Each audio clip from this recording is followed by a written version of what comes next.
తెలుగు పద్య స్వర వైభవానికి స్వాగతం. భాగవతంలోని గజేంద్ర మోక్షం అను ఘట్టంలో ఏనుగు మొసలి యుద్ధం చేస్తున్న సమయంలో అయ్యా నువ్వే నాకు దిక్కు అని ఏనుగు మొరపెట్టుకుంటున్న సమయంలో విష్ణువు ఏ విధంగా ఉన్నాడో వైకుంఠంలో అని తెలియజెప్పడానికి పోతన గారు అద్భుతమైన పద్యాన్ని ఇవ్వడం జరిగింది.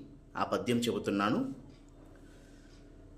అలవైకుంఠపురములో నగరిలో ఆమూల సౌదంబుదాపల మందారవనాంతరామృత సరః ప్రాంతేందు కాంతోపలోత్పల పర్యంక రమా వినోదియగు ఆపన్న ప్రసన్నుండు విహ్వల నాగేంద్రము పాహి పాహి అన గుయ్యాలించి సంరంభియై లక్ష్మీదేవితో కలిసి సుఖంగా తన యొక్క వైకుంఠంలో ఉన్నాడు అని వివరించినటువంటి సందర్భంలోని పద్యం. ధన్యవాదం.